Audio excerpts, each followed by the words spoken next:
Buenas tardes, ¿cómo estáis por ahí? Muy buenas.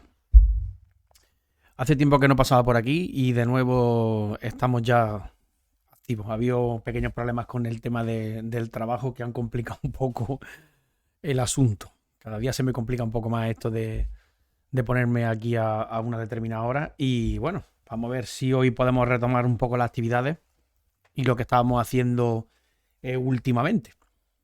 Estaba aquí un rato con la lupa porque me han mandado unos coleópteros que me han mandado de unos muestreos que hacía tiempo un chaval que conozco de aquí del tema de Facebook, que se llama Sergi, me dijo que me iba a mandar una serie de coleópteros y estaba precisamente, no sé si se verá aquí en la lupa, estaba precisamente un poco churreteando un poco y viendo los ejemplares que me había mandado y las especies que habían venido aquí. Y la verdad es que me quedé un poco sorprendido porque esperaba que me iba a mandar, pues yo qué sé, un par de especies o tres. Y me encontraba aquí con veintitantas especies diferentes y estupendo. Aquí tenéis, estaba mirando precisamente un Acanthocinus, precioso. Y nada, ahora tengo que sacar tiempo también pues para preparar todo esto, que seguramente un día pues me ponga, este ejemplar tiene unas antenas larguísimas. Fíjate, es una pena que no se pueda ver bien el tamaño entero del animal, porque aumenta esto tanto que aunque yo lo ponga en el mínimo, como he dicho alguna vez, aunque yo lo ponga esto en el mínimo aumento, la verdad que es tanto lo que aumenta que no podemos ver al ejemplar completo en el campo. ¿Qué pasa, Juanma? Pues aquí estaba, hizo la que hace. ¿Has descansado un poco del tema del juego? ¿Qué? Del Elden Ring, no veas, te tiene loco, ¿no? A mí me mataron 6 veces y me puse negro. Se acaba de suscribir 2 mesicos, ahí vamos. ¿Qué pasa, tío? Pues nada, que estaba comentando un poco eso, ¿no? El lío del trabajo última vez, ¿eh? El lío del trabajo, no ves, este mes ha sido... este mes pasado, vamos. Ha sido horrible porque había una serie de cambios que han desestructurado absolutamente todo y había que echar más horas de lo normal y no he tenido ni fuerza ni ganas de hacer más de lo que ya hago. Y Elden Ring es su segundo gal. Yo lo veo ahí porque como entro en Steam y lo veo que está jugando, digo, otra vez está el tío ahí, dale que te pego. Morí en un boss 6 veces. A ver, tú, a mí me matan, pero el problema es que no me matan 6 veces, me matan 600. Me matan 600 veces y acabo súper enfadado. Yo no sé cómo puedes jugar eso, tío. Y no te enfadas. Yo me pongo endemoniado. Pues nada, estaba diciendo que me habían mandado unos ejemplares de unos muestreos que estaban haciendo en el norte. Han terminado la campaña de muestreo. Bueno, terminaron la campaña de muestreo. Y me han mandado unos cuantos ejemplares que me prometieron un conocido se llama Sergi. Y me ha mandado esto, ¿no? Y estaba viendo los ejemplares, estaba anotando un poco la lista de especies y la verdad que es tremendo la cantidad de especies que me ha llegado. Entonces ahora tengo que preparar todo esto y ya ves tú, y tengo un montón aquí. ¿Eh? Fijaros cómo viene. Esto es una pena que no lo veáis cómo viene preparado. Porque viene así, con sus grapitas. ¿Eh? ¿Lo veis? Una grapa. Es que no ves cómo aumenta esto. ¿Vale? Viene con su grapita puesto y estáis viendo al animal a través de un plástico, ¿eh? Porque justo por encima tiene un plástico protector, que si echo un poquito el campo de enfoque hacia atrás, quizás veáis que, bueno, no se ve muy bien, pero bueno, tiene como una capa del plástico que está encima y por eso se ve un poquillo más regular de lo normal. Y nada, ahí va, echándole un vistazo a esto y ya os digo, seguramente haga el turno de noche un día y me quede por aquí por la noche haciendo montaje de las especies o algo porque tengo una cantidad de ejemplares tremenda, tremenda ahí. Y nada, bueno, pues estábamos viendo a ver que han salido un montón de cosas interesantes estos días, ¿vale? Voy a cambiar un poco aquí a lo que es el tema este. Bueno, aquí está el resumen, fijaros, de la que os comentaba, ¿no? De las especies que estaba echando y a las que estaba echándole un vistazo. Y he hecho una lista de lo que ha venido la entrega esta, ¿no? Que me han hecho, en el envío. Y la verdad que tremendo, vamos, que es una cantidad de especies tremenda. A ver si se ve esto bien así. Ah, pues, oye, no se mueve, qué curioso. A ver, está esto aquí. Noticias. Es que me estoy dando cuenta. Siempre falla alguna cosa que está relacionada con el tema de esto. Ahora sí va a funcionar. Ahora sí va a funcionar. Ah, no, es que lo tenía puesto en... Vale, que lo tenía puesto aquí. Vale, vale. Bueno, pues aquí estaba la lista, ¿no? De especies. Estaba haciendo el resumen de las especies que tengo y bueno. Ahí va. Hay algunas que ya tenía, pero por ejemplo, los Acanthocinus estos que me ha traído no tenía yo ninguna, no tengo ningún Acanthocinus. No es que sea una especie bastante rara, ni muchísimo menos. Pero la verdad que yo no tengo ninguno. Sin embargo, pues Agapanthus aphrodeli, Carduis sí. No tenía tampoco el Arrapalus tampoco, ni el Calimelum abdominales. El Certarum ebulinum sí. El Chlorophorus, alguna especie tengo, pero no la Glabromaculatus. Bueno, Clitus rhamni tampoco. Dinostera collaris tampoco la tengo. La Gramostera ustulata. Morochamus sí lo tengo. Tengo algunos ejemplares dentro de la colección. Tengo también algunos Cypleurum nodieri. Paracorimbia fulva no tengo. Pimatodes tampoco. Pseudobalonia lívida sí.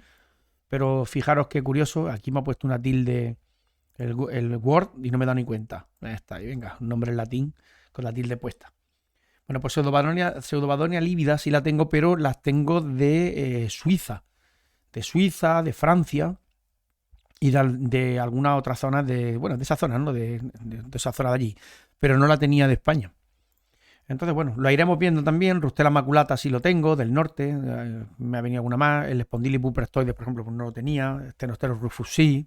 Melanura también, Nigra. En fin, bueno, que esto va creciendo y poco a poco se va haciendo cada vez más... Bueno, se va haciendo cada vez mejor. La colección va creciendo muy lentamente, porque yo voy lento como vamos. Voy a apagar esto de aquí, la luz esta de la lupa, porque como no la vamos a utilizar realmente, pues lo podemos directamente cortar. Y estaba revisando un poco también las noticias, ¿vale?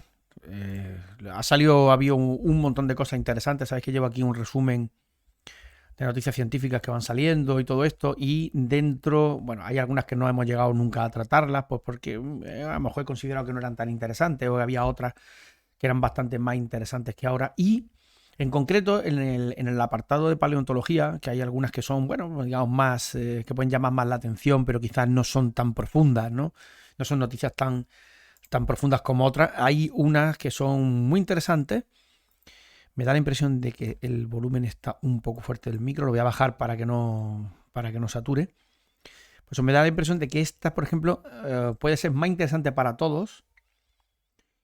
Aquí, en donde se habla de cómo el ADN se preserva dentro de sedimentos arqueológicos de miles de años. Es un artículo que está muy interesante. Lo podemos ver aquí vamos a cambiarnos un momento de pantalla. Ya sabéis, hay que irse a Chrome. A ver si me deja. Un momentito. Ahí está. Y creo que es un tema que nos interesa mucho, porque muchas veces hemos hablado de, bueno, de cómo se observan, ¿no?, esas muestras de ADN, cómo se puede conservar el material genético a lo largo de miles de años, y si eso es cierto, ¿no?, que se pueden, pues, recuperar muestras de ADN que sean válidas, es decir, que no fragmentos de ADN que posteriormente puedan ser amplificados mediante las técnicas de PCR, por ejemplo, y posteriormente secuenciadas para identificar, pues, las distintas especies que estamos tratando. Entonces, en este artículo, pues se habla precisamente de eso, habla de cómo el ADN se preserva en esos sedimentos y, sobre todo, pues habla un poco de cómo se estudia en el sedimento, cómo se obtiene esas muestras de ADN dentro de los sedimentos, de qué zonas en concreto se pueden obtener, etcétera, etcétera, ¿no? Es un artículo muy interesante, y de hecho es tan interesante que no solamente vamos a leer vamos a echar un rato aquí hablando sobre el resumen que viene en sciencedaily.com, sino que además tengo el artículo para que lo tratemos más despacio. Y quizás, pues si tenemos que tratar solamente un artículo o un par de artículos y no vamos a hablar de muchas más noticias para no alargarnos mucho, porque estaremos una orilla y algo, pues por lo menos que sea sobre algo especialmente interesante, ¿no? Y aquí lo tenemos en este caso, como dice, el análisis de ADN antiguo, preservado en sedimentos, es una tecnología emergente que permite la detección, por ejemplo, del pasado, la presencia de los humanos en el pasado y otros animales, por ejemplo, en lugares o sitios arqueológicos. Poco se sabe acerca de la manera en la que el ADN se preserva en los sedimentos durante largos periodos de tiempo. Es decir, no es algo que tampoco sea muy conocido hoy en día y es una ciencia que, digamos, está un poco en desarrollo. Los científicos, dice, han intentado dar luz sobre esta materia, pues aislando ADN desde bloques o muestras de sedimentos no, bueno, undisturbed, no, ¿cómo podríamos decirle undisturbed? ¿A qué se está refiriendo? Pues no, bueno, como que siguen originalmente como estaban, ¿no? Que no ha sido, no sé cómo decirlo en español, y que han sido incluidos dentro de resina plástica. Los estudios revelan que los antiguos hombres y los animales, o el ADN de los antiguos hombres y animales, se concentra en pequeños hotspots, que son como puntos calientes, o zonas concretas, particularmente en partículas microscópicas, principalmente de huesos y heces. Microsampling, pequeños muestreos o micromuestreos de estas partículas pueden recuperar cantidades sustanciales de ADN, tanto de hombres en el pasado, en la prehistoria, como pueden ser los neandertales e incluso otros animales que pueden estar unidos a ellos a nivel arqueológico o en muestras ecológicas a una escala microscópica. Es decir, está poniendo un poco... buenas tardes, entomología. Me alegro muchísimo de verte por aquí. ¿Qué pasa, hombre? Ya parece que podemos volver de nuevo un poco a la carga. Natalia dice, ese estudio ha permitido un cambio en el tratamiento de sedimentos ya en yacimientos recientes. Es un artículo bastante reciente. Y mirad, disculpad un momento porque lo que podemos hacer es ponerlo también la traducción en español y resultará más fácil para mí en algunas ocasiones también con las palabras y sobre todo para los que el inglés pues, lo lleva un poco más regular. ¿Vale? Vamos viendo. Es un artículo, como decimos, bastante reciente, de diciembre del año 2021. Y está muy interesante porque sabéis que, bueno, el tema de los dinosaurios, el tema de las peliculitas y las clonaciones de ADN, pues bueno, al final siempre resulta interesante el ver cómo se estudia o cómo este campo va avanzando o qué tipo de estudios se están realizando sobre esto, ¿no? De cómo ese material de ADN se puede conservar realmente, si eso es así. Y si es así, si es verdad que se puede conservar, cómo se puede recuperar ese material genético y, como decía, pues posteriormente, pues eso, hacer una amplificación, una secuenciación y la identificación posterior de la especie a la que esté sometida, a la que se ha determinado, ¿no? A partir del ADN.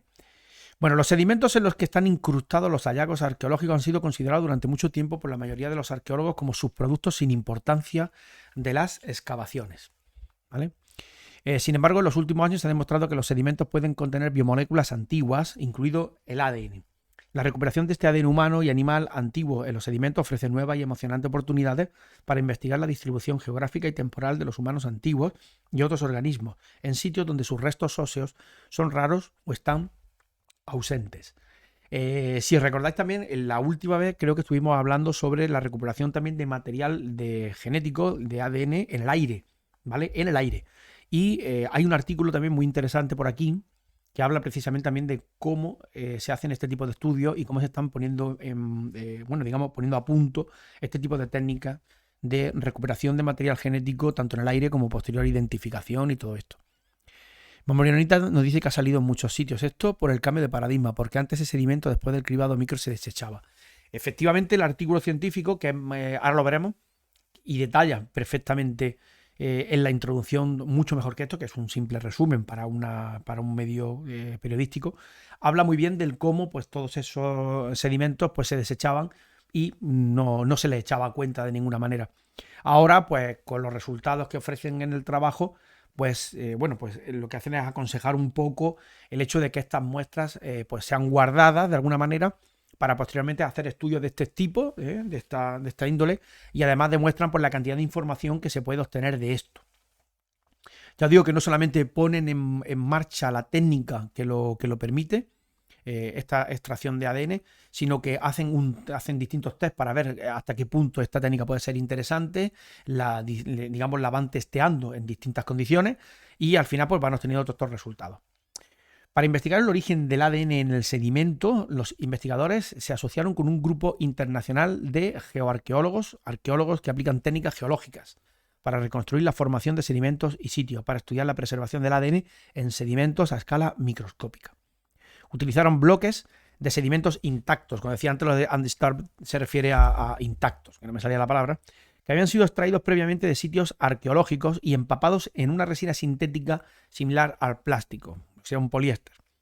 Estos bloques endurecidos con esa resina, se llevan al laboratorio y se cortaron en secciones para obtener imágenes microscópicas y análisis genético. Además, es muy curioso porque al final lo que se está haciendo es, en un microscopio, ese microcorte que se hace del sedimento, pues se observan una serie de partículas de distintas índoles. Tenemos tanto partículas bueno, pues puede ser el propio material geológico, arcillas, por ejemplo, o cualquier otra. Se pueden ver fragmentos de huesos, se pueden ver también restos de heces, y posteriormente los investigadores son capaces de hacer una extracción de ADN justo de esos puntos concretos. Es como discriminar también el origen de las distintas partes que se observan en la muestra y tomar esas muestras y hacer comparaciones, ¿no? De dónde es mejor o peor también hacer estas extracciones. O sea, se llega a un detalle alucinante.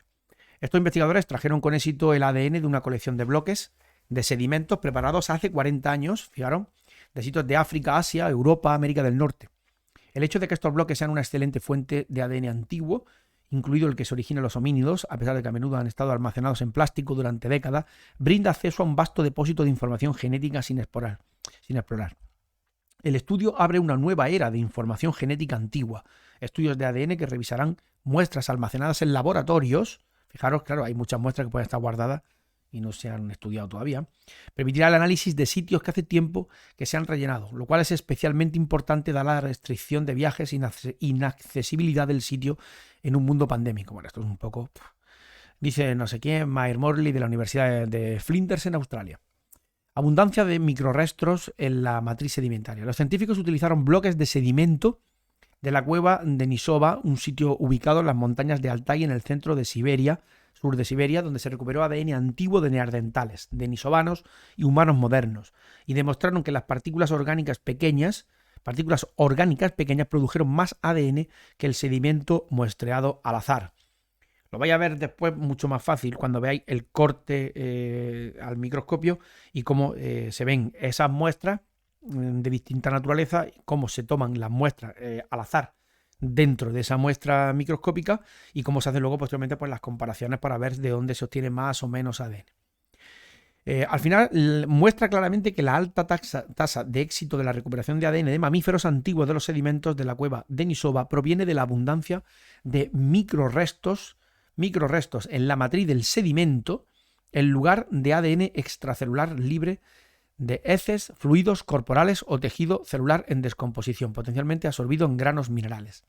Bueno, tampoco en español está un poco mal traducido. Prácticamente lo que está diciendo es que demuestra que existe restos de ADN y que además son abundantes en materiales que corresponden con heces, fluidos corporales o tejido celular que está dentro o que ha sido absorbido dentro de esos granos minerales. El estudio es un gran paso para comprender con precisión dónde y en qué condiciones se conserva el ADN antiguo en los sedimentos. El enfoque descrito en el estudio permite el muestreo a microescala altamente localizado de sedimentos para análisis de ADN y muestra que el ADN antiguo, aquí es el Ancient DNA, no se distribuye uniformemente en el sedimento y que las características específicas de los sedimentos son más propicias para la preservación del ADN antiguo que otras. Es decir, estas muestras de ADN no las vas a encontrar en una muestra de sedimento cogido de cualquier manera, sino en determinadas partes concretas dentro o que forman parte de ese sedimento. La vinculación del ADN antiguo del sedimento con el microcontexto arqueológico significa que también podemos abordar la posibilidad del movimiento físico del ADN entre depósitos sedimentarios. Bueno, aquí no quiero tampoco complicar mucho el tema del estudio. Ya os digo que lo que hace es poner en práctica y la técnica y ver hasta qué punto esta técnica es interesante, pero incluso analizan si ese ADN que tú estás encontrando, por ejemplo, en una muestra de un determinado estrato concreto, de una zona concreta, proviene de esa zona en concreto, o ha podido venir de otro lugar como consecuencia pues, de los movimientos posteriores que haya podido sufrir esa zona, ¿no? Como consecuencia de los movimientos de la geología propia del terreno, con los miles de años que han ido pasando, etcétera, etcétera. Y está bastante interesante. El autor principal del estudio pudo recuperar cantidades sustanciales de ADN neandertal de solo unos pocos miligramos de sedimento.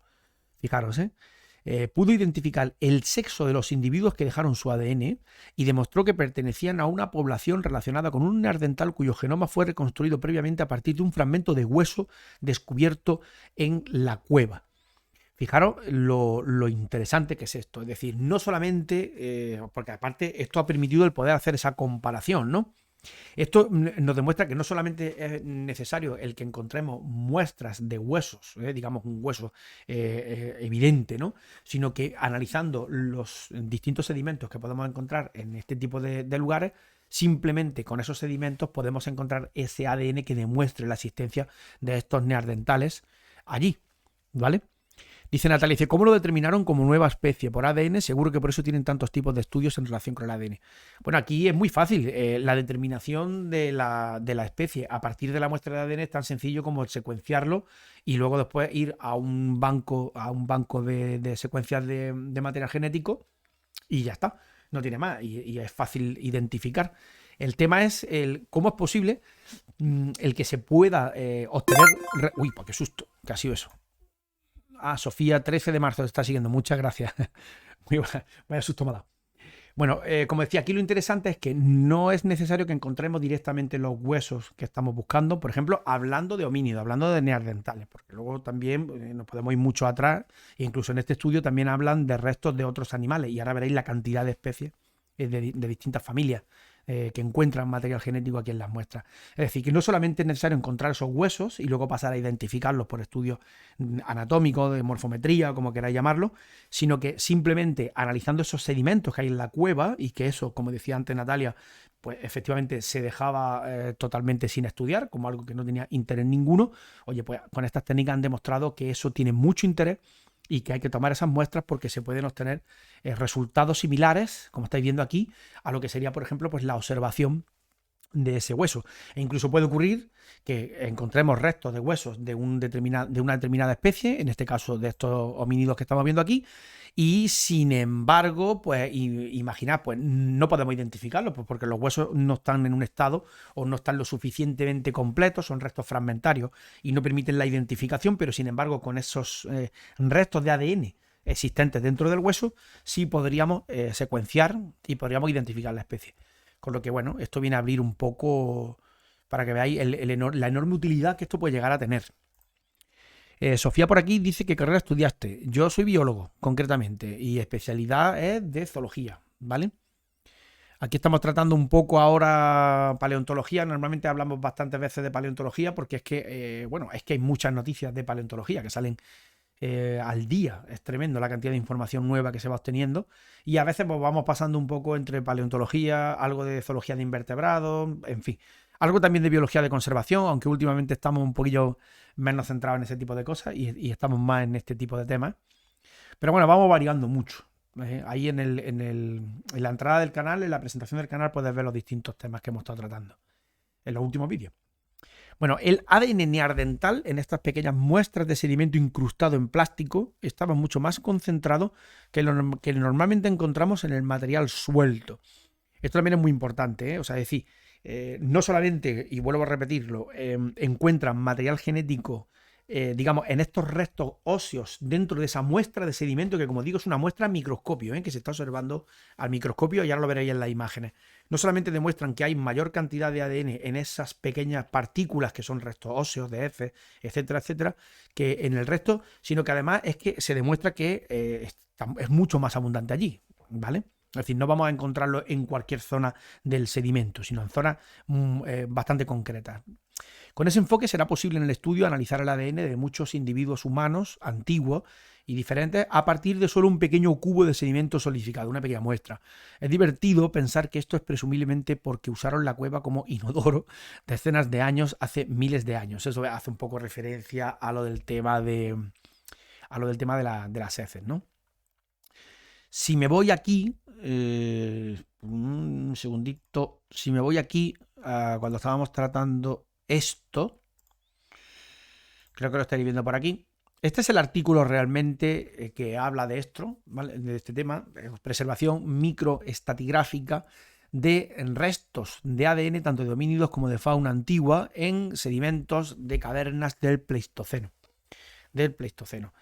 Evidentemente, bueno, el Pleistoceno es bastante reciente si lo comparamos, por ejemplo, con lo que con lo que hemos hablado aquí muchas veces y nos hemos estado centrando en determinados fósiles de especies de Mesozoico, Triásico, Cretácico, Jurásico y todo esto, pero hombre, la imaginación siempre nos va a llevar un poco a pensar, oye, ¿sería posible también recuperar restos de ADN de este tiempo? Bueno, en principio aquí tenemos estos estudios que ya sí están hablando de esto, ¿vale?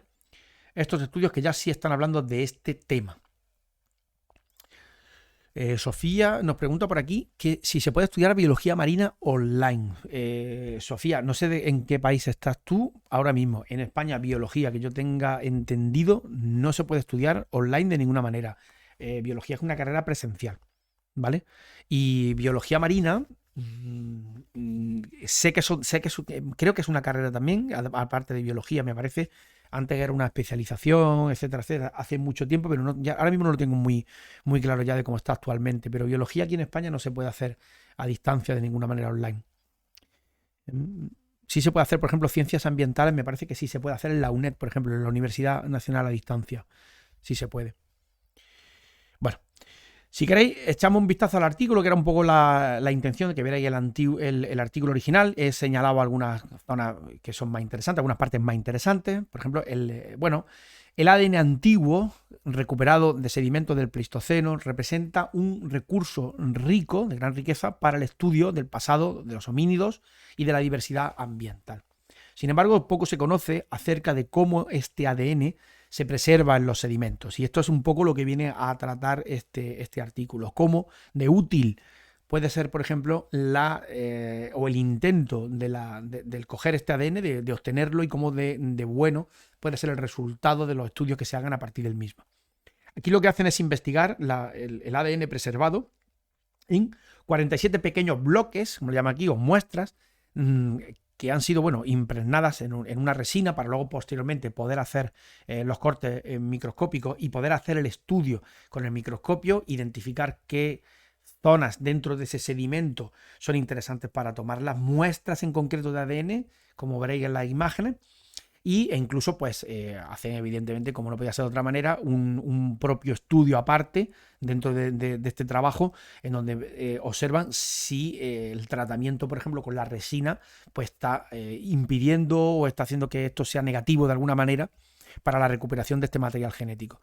Como podréis imaginar, claro, todo esto está más que estudiado en el artículo, y en el material y método viene perfectamente explicado, pero nosotros no vamos a entrar tampoco en estudiar la técnica o el cómo se desarrolla la técnica. Simplemente nos quedamos un poco con la importancia de los resultados del trabajo, ¿vale? Bueno, aquí, como digo, investigan la preservación, la existencia o no de preservación de ADN en estos 47 bloques preparados con esta resina y recolectados en las últimas 4 décadas de 13 sitios prehistóricos de Europa, Asia, África, Norteamérica, y muestra cómo estos bloques, estas muestras, son capaces de preservar ADN de homínidos y de otros mamíferos. El ADN está concentrado en pequeñas partículas, concretamente, especialmente en fragmentos tanto de huesos como de heces, lo que son los conocidos como coprolitos, sugiriendo que son estos una fuente sustancial de ADN dentro de los sedimentos. Sedimentos que, como hemos hablado al principio, no se estaban aprovechando en el estudio en este sentido. Nuestro trabajo indica que el ADN puede mantenerse estable, localizado en sedimentos a través del tiempo, y proveer una medida, ¿vale?, de alguna manera, de información, proveer básicamente una unión de la información genética con la información ecológica y arqueológica de los sitios de muestreo en una escala microestratigráfica. Es decir, lo que estábamos diciendo anteriormente en palabras más comunes, que puede y existe una relación claramente, o provee una unión entre lo que observamos a nivel de huesos cuando vamos a una determinada excavación arqueológica, ¿vale? Y luego, sin embargo, pues a nivel también pues genético, por la posibilidad de poder obtener esta información y hacer un link, una unión entre estos dos tipos de datos, ¿vale? Los sedimentos son archivos por ejemplo, de ecosistemas en el pasado, y a menudo preservan restos de plantas antiguas y animales. Los sedimentos. Ellos pueden también contener una evidencia de actividad humana pasada, como por ejemplo rocas o herramientas de piedra, coprolitos, algunos productos de combustión, etcétera, etcétera. Los sedimentos son también una importante fuente de ADN antiguo, Ancient DNA, permitiendo la detección molecular tanto de flora como de fauna antigua. Esto ofrece excitantes nuevas oportunidades para investigar tanto la distribución geográfica y temporal de los homínidos o de grupos de homínidos en el Pleistoceno, ¿vale? Donde pocos donde no hay disponibles o no las hay o hay muy pocos esqueletos o restos de esqueletos disponibles. Esto también es muy interesante porque, claro, encontrar huesos, como decía anteriormente, que sean lo suficientemente, estén bien preservados como para que se pueda hacer una identificación o incluso que haya huesos, porque a veces pues no hay, si hay pocos restos es bastante complicado, pues claro, tomar muestras del sedimento, que ese sí que está ahí, puede ser muy interesante a este nivel, ¿no? El origen de las moléculas de ADN dentro de los sedimentos y los mecanismos que permiten su preservación a largo plazo se mantiene pobremente conocido. Es decir, no se sabe todavía cómo esto ocurre, ¿no? Cómo se mantiene o cómo es por el que esto se mantiene tanto en el tiempo y viable, de manera viable, ¿no? Fragmentos microscópicos de huesos y dientes son pues una fuente potencial obvia de material antiguo, de ADN antiguo en los sedimentos. El ADN también puede derivar también de las heces y otros materiales orgánicos. Además, se ha visto que hay ADN libre extracelular y que podría estar presente en fluidos del cuerpo o liberado de tejidos, por ejemplo, que están en putrefacción, pueden ser, o que pueden ser absorbidos en la superficie de partículas minerales, moléculas orgánicas, ácidos húmicos, etcétera, etcétera. Aquí lo que hacemos es combinar en el trabajo análisis de ADN con microestatigrafía, micromorfología. Realmente ahora veréis cómo hacen estas comparaciones, las distintas partículas que se observan en las muestras de sedimento, y se realiza una caracterización de los sedimentos. Los análisis micromorfológicos de los sedimentos son típicamente desarrollados en pequeñas secciones delgadas que se realizan sobre bloques de sedimentos intactos y que son eliminados de secuencias de estratigráficas, es decir, zonas concretas del sustrato. Y entonces son rehidratados de nuevo y solidificados utilizando una resina transparente que preserva, digamos, la estructura espacial y la integridad de las partículas, por ejemplo, la integridad de las partículas como pueden ser los granos de arena y las inclusiones que aparecen también en esta muestra, como los fragmentos de hueso. La micromorfología de los sedimentos provee información no solamente sobre la composición de estos sedimentos, sino también sobre su integridad estructural, deposicional y postdeposicional, o la historia postdeposicional. Fijaros que lo que hace interesante es que no solamente se observan las distintas partículas que forman parte de este sedimento, sino también se mira muy bien la localización espacial que tienen todas estas partes que forman parte de la muestra, ¿vale? Todos estos elementos que forman parte de la muestra, y se observa muy bien en qué posiciones quedan dentro de la muestra y se estudian en concreto cada una de estas partículas, se identifican estas partículas y se toman muestras concretas de esas partículas, ¿vale? ¿Hasta qué punto se llega al detalle en esto? Claro, la impregnación en resina de sedimentos, sin embargo, a menudo pues tiene también una serie de problemas, porque bueno, involucra al que haya procesos de incubación a una alta temperatura, además de para la rehidratación de la muestra, la polimerización de esta resina. Es decir, esto pueden ser muestras que van a tener que soportar de 30 a 70 grados durante periodos de 8 horas y muchos días, etcétera, etcétera. Y esto evidentemente es algo negativo para la preservación del ADN.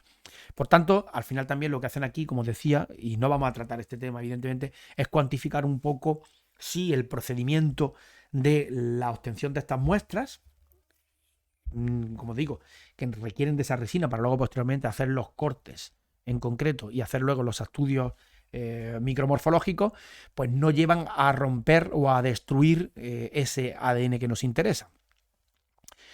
Aquí, por hacer ya un resumen, como digo, lo que hacen es mirar pues, si esa impregnación de los sedimentos interfiere con el ADN antiguo y evaluar y la evaluación, etcétera, etcétera. Y por hacer un resumen, fijaros la cantidad de material genético que se obtiene de distintos tipos de especies, y aquí hace un pequeño resumen en cuanto a familias, porque no solamente se obtienen pues muestras de ADN de distintos homínidos, como estábamos viendo aquí, sino también de lepóridos, cricétidos, félidos, rinoceróntidos, elefántidos, cánidos, úrsidos, cérvidos, équidos, hiénidos, bóvidos, etcétera, ¿no? Aquí, fijaros, dice la recuperación del ADN, la rehidratación y la impregnación en fresco, generando esos mini bloques, de sus muestras de 7 sedimentos, etcétera, etcétera. El número de moléculas recuperadas en la librería de ADN por miligramo de sedimento, aquí en A. Las cantidades recuperadas en cada una de estas muestras, que como veis, son importantes, la presencia son importantes en cuanto a la presencia y las cantidades por miligramo de sedimento. Se recupera, en una palabra, bastante cantidad, ¿no? De lo que podíamos pensar en un principio que ni siquiera habría. Pues sí. Aquí tenéis, por ejemplo, lo que os comentaba anteriormente del cómo se hace esto, ¿no? Cómo se hace el corte. Podéis ver, por ejemplo, una muestra. Esto ya es la muestra una vez que se ha hecho la rehidratación y se ha hecho la impregnación con la resina con polimérica, de manera que esto quede todo hecho un bloque duro que permita luego al microtomo pues realizar los distintos cortes. Al hacer el corte, vamos a aumentarlo un poco. Cuando se realiza el corte, aquí, vamos a centrar. Cuando se realiza el corte, se toman una serie de muestras, ¿vale? Se toman una serie de muestras al azar, se van tomando, bueno, al azar aquí más o menos lo que hay distribuida más o menos de manera regular. Se toman una serie de muestras y se va observando luego después si de ellas es posible recuperar este material genético, etcétera, etcétera. Por eso os decía, cuando hablaban al principio en el resumen de la noticia, que no se obtenía material genético de manera regular en todo lo que es el sedimento, sino en zonas concretas de la muestra. Aquí veis, por ejemplo, en esta cómo ha habido un tratamiento de la muestra y se puede observar qué zonas están formadas por granos de arena, por ejemplo, o cuáles son restos de huesos, heces, etcétera, etcétera. Microestratigrafía, distribución microestratigráfica de ADN de mamíferos antiguos en sedimentos impregnados con esta resina. En B podéis ver la localización de los microsampleos, las micromuestras que se han obtenido, las muestras además regulares, distribuidas de manera regular, en las cuales se ha hecho una extracción de ADN. El tamaño de la muestra, como de grande o de pequeña ha sido la muestra, también está indicada por el tamaño del círculo, ¿vale? Aquí podéis ver en el otro lado también una distribución o un mapa de distribución del fosfato cálcico, parte del hueso, en color amarillo, y que indica fragmentos de hidroxiapatita del hueso, de coprolitos, y también de otros restos como son, por ejemplo, algunas arcillas fosfatizadas. Bueno, no nos vamos a meter tampoco mucho más en esto. A mí me parece muy, muy, muy curioso, pero tampoco, yo lo estuve leyendo más en profundidad, pero tampoco vamos a entrar mucho más en esto.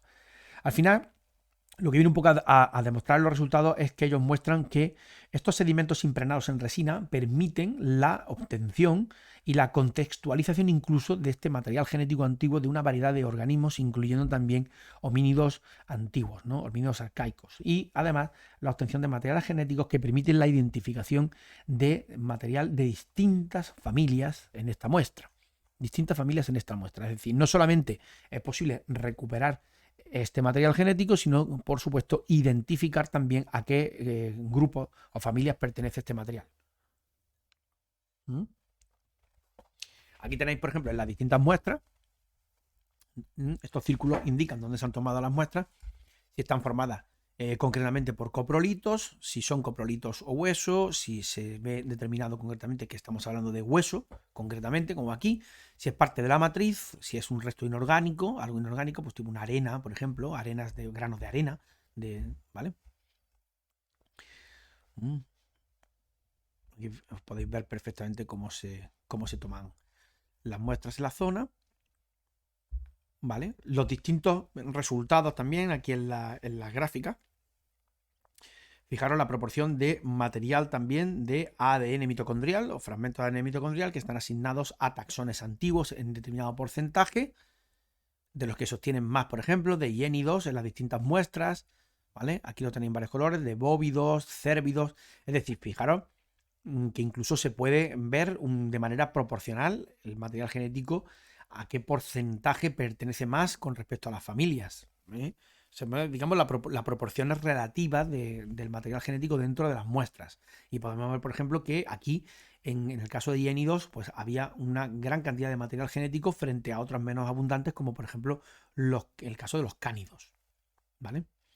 En cuanto a la cantidad de ADN mitocondrial, en cuanto a secuencias de ADN mitocondrial, se ve perfectamente también por miligramos de muestra, por decirlo de alguna manera. Vemos que también se obtiene mucho más de los huesos, ¿vale? Posteriormente se obtendrían de coprolitos, algo en la matriz, en lo que es la matriz, y mucho, mucho menos dentro de lo que sería lo que es las zonas inorgánicas de la muestra. Fijaros, como decía, ¿no? La gran importancia del estudio, la gran importancia que tiene el estudio en cuanto a estudiar perfectamente cuál es la posición de las distintas partículas o estructuras que estamos viendo dentro de esta muestra y el tomar muestras de ADN de distintos tipos de zonas dentro de la muestra para llegar pues, a estas conclusiones. Y es que no es solamente coger la muestra de sedimento y ya está, y hacer una estación de ADN sin más, sin ton ni son, sino de ir a zonas concretas y demostrar que existen zonas donde se puede hacer una extracción que sea positiva y con una cierta abundancia, es decir, que merezca la pena. Entonces, bueno, pues aquí tenéis el artículo por si os interesara. En la discusión, básicamente ya lo que es el resultado, ya hemos hablado prácticamente de todo. Nos habla un poco de la importancia de guardar, ¿no? De reservar todas estas muestras de sedimentos para futuros estudios genéticos y otros tipos de análisis. Pues se está viendo con este tipo de trabajo que es cada vez más importante y que hay que reconocer esto. Particularmente para sitios que han sido ya, dice, excavados extensivamente, por ejemplo, y en los que imagino pues que, claro, al no haberse encontrado restos, digamos, de huesos, etcétera, pues cuidado, porque este tipo de técnicas pueden demostrarnos la presencia de determinadas especies. Bueno, ya por análisis genéticos, etcétera. En el pasado, los sedimentos excavados de las zonas de excavación a menudo pues, no se retenían, no se guardaban para realizar ningún análisis, salvo pequeñas excepciones o notables excepciones que se impregnaban en bloques digamos, de estas resinas. Aquí ya está claro que esto sería interesante hacerlo. Aquí dice, nosotros mostramos también que estos bloques intactos son excelentes fuentes de ADN ancestral o antiguo, ¿vale? A pesar de los años o décadas de almacenamiento a una temperatura ambiente y representan un repositorio de información genética importante, bastante interesante. Claro que se ha mantenido, ha sido capaz de mantenerse en el tiempo al punto de poder luego volver con los años a recuperar esa molécula e incluso permitir la identificación de a qué se están refiriendo. Nuestros estudios directamente hacen un link entre los sedimentos de ADN, ¿vale? Bueno, esto es un poco lo que os decía sobre el microcontexto, las distintas posiciones en las que se encuentran las partículas son interesantes para hacer bueno, ¿cómo diría yo? Para hacer como la interpretación, ¿no? Al final lo que va un poco es a la necesidad de no hacer muestreos sobre los sedimentos de manera loca, ¿no? Por decir un poco de manera coloquial, sino a hacer determinados análisis de los sedimentos de una forma ordenada y habiendo previamente analizado qué distintas partes están dentro de este sedimento de esta muestra de sedimento que estamos viendo aquí. Bueno, dice aquí, Dort nos dice cómo se interpretan esos gráficos. Natalia dice, lo bueno es que si tenemos estratos finos y definidos permiten sacar la evolución de distribución a lo largo del tiempo del espacio del yacimiento. Exactamente. Natalia, que tiene mucha más información sobre este tipo de cosas y sabe de este tema, ya se podrá imaginar qué tipo de utilizaciones, qué tipo de cosas se pueden sacar aquí de información. Más de lo que estamos tratando aquí nosotros, que lo estamos viendo un poco, ya os digo, el artículo nos vamos de manera somera. Lo que estamos viendo aquí prácticamente en este trabajo es cómo se puede preservar o hasta qué punto el material genético se puede preservar en muestras de sedimentos y cómo es posible que podamos recuperar realmente material genético de tanto fauna antigua como de homínidos, por ejemplo, en el caso de neandertales, etcétera, etcétera, o incluso especies de otros mamíferos de esta época, en concreto del Pleistoceno, en sedimentos de cuevas del Pleistoceno, que os digo que es un tema que seguro del que habéis hablado alguna vez por ahí, habéis comentado, o sea, se ha comentado muchísimo porque a todos nos ha interesado mucho oye, ¿es posible recuperar material genético de restos fósiles o material genético de sedimentos del suelo, etcétera, etcétera? Y no solamente recuperar el material genético, sino se puede recuperar material genético en un estado que permita la identificación incluso de las especies, o al menos de los géneros o de las familias. Y este trabajo viene a hablar de ese tema, ¿vale?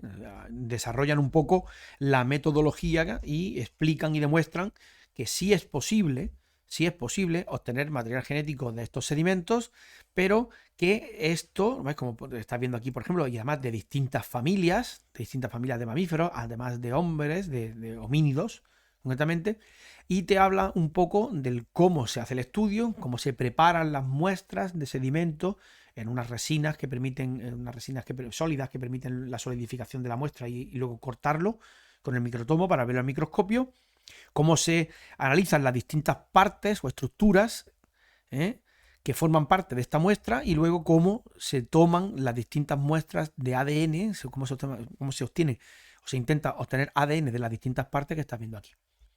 Y demuestran, bueno, pues lo que hemos estado hablando, que son muy abundantes, son las muestras de ADN, la recuperación de ADN es mucho más abundante en zonas como los huesos, heces, etcétera, pero que también es posible en menores cantidades recuperarlo de lo que es la matriz que estás viendo aquí, que no forma parte de estos restos orgánicos, etcétera, etcétera. Bueno, yo creo que un trabajo que está muy interesante.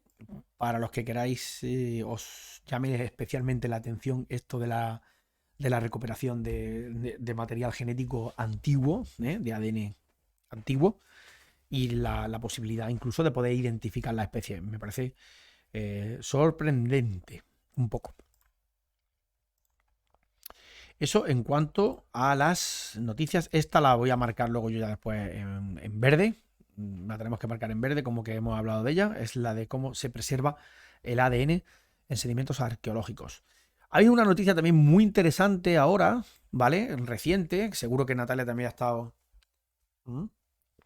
haciendo el seguimiento de esto. Y es que se han descubierto diferentes especies de tiranosaurios. Diferentes especies de tiranosaurios a partir de restos, que ocurre, pues como hemos estado viendo un poco en el artículo anterior. Restos que se han analizado tranquilamente con otro tipo de metodologías, etcétera, etcétera, y al final resulta pues que donde se pensaba que solamente tenían restos de una única especie de tiranosaurio, al final ahí han aparecido datos de otras especies. Aquí tenéis el artículo, Tyrannosaurus Remain, restos de tiranosaurios. Dice, hace que existan o demuestran la posibilidad de que sean 3 especies distintas. Vamos a hacer aquí, a ver si no quiere esto hacer caso. Aquí está. Por cierto, el otro día 2 vídeos de noticias que he intentado subir a YouTube. 2 vídeos de noticias, se los ha cargado YouTube por 20 segundos de música o 20 segundos de vídeo que hemos puesto aquí. Hemos estado compartiendo vídeos muchas veces. Sabéis que a veces hemos estado tratando algún tema y hemos puesto algún vídeo o alguna cosa de YouTube. Pues por 20 segundos, 30 segundos en algunas ocasiones se ha cargado el vídeo entero, el vídeo completo, y he tenido que desechar completamente el vídeo porque habría que preparar todo y paso completamente de hacer una edición para subirlo a YouTube. Vamos, que paso totalmente. Y ya ha ocurrido en 2 vídeos, he tenido que descartarlos en YouTube. Así que subiré a YouTube lo que se pueda y lo que no se pueda se quedará sin subir y lo veréis aquí y lo trataremos aquí. Sí, Natalia, el estudio exactamente, el estudio que estás diciendo es ese, el que revela las diferencias físicas en el fémur y otros huesos. Ahora lo vamos a ver aquí. Dice, un nuevo análisis de los restos óseos de Tyrannosaurus revela diferencias físicas en el fémur, algunos otros huesos y estructuras dentales de los especímenes que podrían sugerir que estos especímenes de Tyrannosaurus rex podrían reclasificarse en 3 grupos o especies distintos. A ver, un nuevo análisis de los restos óseos de Tyrannosaurus revela diferencias físicas en estos huesos y esto informan y publicado en la revista de Evolutionary Biology. Tyrannosaurus rex es la única especie reconocida del grupo de dinosaurios o del género Tyrannosaurus hasta la fecha. Ahí la importancia de este trabajo, ya no solamente porque estamos hablando de tiranosaurios, que ya podéis imaginar Es de lo que más... dice entomología, es tremendo lo del copyright. Pues lo del copyright, de verdad te digo que quita la gana de hacer cualquier cosa. O sea, de poner música, de hacer nada que no sea poner un documento tuyo propio, como estáis viendo aquí. Y si esto pues no queda tan bonito o no queda tan... ¿Qué os digo? Pues no, que no podemos compartir vídeos, no podemos compartir aquí ciertas cosas, pues casi que no se hace y ya está. Porque ya es doloroso que hagas 3 horas de vídeo y por 3 horas de vídeo, por 20 segundos de lo que sea, pues al final YouTube te bloquea directamente el vídeo, totalmente entero bloqueado y no lo puede ver nadie. Pues entonces, ¿para qué te has tirado aquí 2 horas o 3 horas grabando un vídeo? No tiene sentido. Y sobre todo por la música. Espérate tú, como si me importara a mí un pepino la música aquí o incluso algún vídeo que hemos visto por ahí de lo que sea, ¿no? Que hemos ido, bueno, venga, vamos a ver algún vídeo en YouTube sobre este tema. Y ahora por ver un vídeo en YouTube de ese tema de 1 minuto, pues te bloquean un vídeo de 3 horas que yo considero interesante porque para eso lo estamos haciendo, por si no. Bueno, ya os digo, el Tyrannosaurus Rex, ¿no? Esto es súper interesante porque no solamente estamos hablando de tiranosaurios, que ya de por sí es un género de los más llamativos dentro de este mundillo ¿no? de los dinosaurios, sino que además, bueno, pues son trabajos que afectarían al número de especies. Siempre se ha pensado que había una única especie y hasta la fecha, ahora parece ser que tras el reestudio de determinados restos, pues vamos a tener que considerar la posibilidad de que no haya una única especie de tiranosaurios, ¿vale? Sino hasta 3, por lo menos. Investigaciones anteriores han reconocido la variación entre los restos esqueléticos de Tyrannosaurus en el fémur. Ha habido variaciones en el hueso del muslo. Madre mía. Y especímenes con 1 o 2 dientes incisivos delgados a cada lado de los extremos frontales de la mandíbula. Gregory Paul y sus colegas analizan los huesos y restos dentales de 37 especímenes de Tyrannosaurus. Los autores compararon la robustez del fémur en 24 de los especímenes, una medida calculada a partir de la longitud y la circunferencia que da una indicación de lo que sería la fortaleza del hueso, ¿vale? O sea, una de las variables que se estudian son la fortaleza del hueso y además midieron el diámetro de la base de los dientes o el espacio en las encías para evaluar si las muestras tenían 1 o 2 dientes incisivos delgados, a nivel de dientes y a nivel de la fortaleza del hueso del fémur. Los autores observaron que el fémur variaba entre los especímenes, algunos con fémures que eran más robustos y otros los tenían más gráciles o ligeros. Además, los autores encontraron que había fémures 2 veces más robustos incluso, 2 veces que gráciles en los especímenes, sugiriendo que esto no era una diferencia causada por el sexo, lo que probablemente resultaría en una división más pareja. Los autores también sugieren que la variación en los fémures no está relacionada con el crecimiento del espécimen, porque se encontraron fémures robustos en algunos especímenes juveniles, de 2/3 del tamaño de un adulto, y se encontraron fémures gráciles en algunos especímenes de tamaño adulto completo. Bueno, esto es lo típico que en cualquier trabajo de esta naturaleza, pues los... Ay, disculpa, Juanma, menos mal que Juanma me ha avisado. Menos mal que Juanma me ha avisado, porque no se está viendo. ¿Por qué no se está viendo? Un segundo, menos mal que me lo has puesto. Aquí. Vale, no me doy muchas veces cuenta. Y ahora, como estoy un poco oxidado. Esta es una de las cosas que se... Bueno, aquí tenéis el artículo arriba. El nombre del artículo, en el traducido, los restos de Tyrannosaurus apuntan a 3 posibles especies distintas, publicados recientísimamente, el 1 de marzo del año 2022. Esto que os comentaba es lo que cualquier investigador se hace siempre la misma pregunta cuando observa diferencias morfológicas entre distintas muestras. ¿Esto a qué se debe? ¿Son especies distintas? Bueno, lo primero que un investigador se va a preguntar si son distintas es porque, bueno, pueden proceder de sexos distintos, por ejemplo, de ser macho o hembra, y puede haber un dimorfismo sexual marcado, por ejemplo, o pues porque estemos viendo ejemplares de distintas edades, simplemente, jóvenes, adultos, subadultos, etcétera, etcétera. En el trabajo, por lo que se observa, las diferencias son tan importantes que descartan el caso de que sean reflejo de un dimorfismo sexual acusado, ni tampoco de que estén observándose muestras de huesos de distintos estadios de edad. Con lo que, claro, esto ya lleva una vez descartado todo esto, te lleva a pensar en la posibilidad de que sean especies distintas. La estructura dental también varía entre los especímenes, aunque aquellos con medidas de fémur y restos dentales fueron bajos. Los especímenes con un diente incisivo se correlacionaron con una mayor gracilidad del fémur. peor todavía, ¿no? A este nivel, ¿no? Aquellos ejemplares que tienen un fémur también más ligero, digamos, no tan robusto, presentaban también un diente incisivo, es decir, como una característica también que parece que los hace todavía más diferenciarse de las otras muestras. De los especímenes de Tyrannosaurus, 28 se identificaron en distintas capas de sedimento en las formaciones del Maastrichtiano superior en América del Norte, estimadas entre 67,5 y 66 millones de años. Los autores comparan especímenes de Tyrannosaurus con otras especies de terópodos que se encuentran en capas inferiores.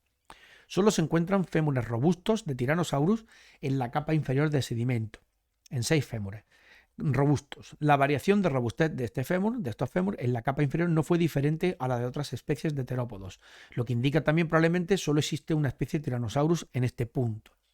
Solo se identificó un fémur grácil de Tyrannosaurus en la capa media, con otros 5 fémures gráciles en la capa superior, junto con otros fémures robustos. La variación en la robustez del fémur de Tyrannosaurus en la capa superior de sedimento fue mayor que la observada en algunos especímenes de terópodos anteriores, y esto sugiere que el tiranosaurio, especímenes de tiranosaurios encontrados en capas superiores de sedimento se desarrollaron físicamente en formas más distintas en comparación con los especímenes de capas inferiores. Básicamente te está hablando un poco de que en las capas más inferiores, más profundas, existía una única especie de tiranosaurus y sin embargo se observan distintas o una variabilidad mucho más alta en capas más recientes y que parece demostrar pues que existían diferentes especies aquí, ¿vale? En las capas más recientes. Gregory Paul, autor principal, dice que descubrimos que los cambios en los fémures de tiranosaurios probablemente no estén relacionados ni con el sexo ni con la edad del espécimen y proponen que los cambios que se están observando en el fémur pueden haber evolucionado con el tiempo a partir de un ancestro común que mostró fémures robustos para volverse cada vez más gráciles en las especies posteriores. Las diferencias en la robustez del fémur a través de las capas de sedimento pueden considerarse lo suficientemente distintas, estas diferencias que se observan, como para que sean, como para considerarlas incluso especies separadas. Los autores nominan 2 nuevas especies en el artículo, se echan para adelante, se envalentonan directamente y dan 2 nuevas especies potenciales a las que dan el nombre de Tyrannosaurus imperator. Y, por ejemplo, el imperator se relaciona con especímenes que están encontrados en esas capas inferiores y medias del sedimento, con fémures más robustos y generalmente 2 dientes incisivos. Los autores argumentan que estas características se han observado o se han conservado de ancestros anteriores, tiranosáuridos. El segundo es el Regina. Tyrannosaurus regina o regina está relacionado con especímenes de las capas superiores y posiblemente media del sedimento, caracterizado por ya fémures más delgados y un diente incisivo. Si la verdad que la existencia de lo de un diente incisivo en un caso y 2 dientes incisivos en el otro, hombre, son diferencias lo bastante interesantes o importantes como para poder hablar de esto.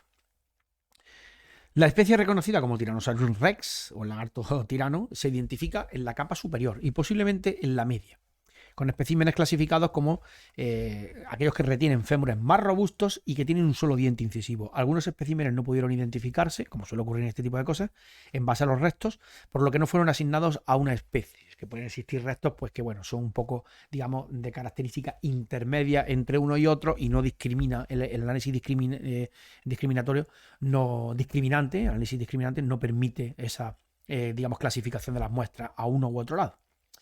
Los autores reconocen que no pueden descartar que la variación observada se deba a diferencias individuales extremas, pero ya bien extremas, o un dimorfismo sexual que ellos pueden considerar aquí como atípico en lugar de grupos separados y advierten que se desconoce la ubicación dentro de las capas de sedimentos para algunos especímenes. Estos autores discuten las dificultades de asignar vertebrados fósiles a una nueva especie potencial, evidentemente. Los autores concluyen que la variación física encontrada en los especímenes de dinosaurios, combinada con su estratigrafía, muy interesante esto, fijaros que de nuevo en un artículo de este estilo se relacionan 2 factores diferentes.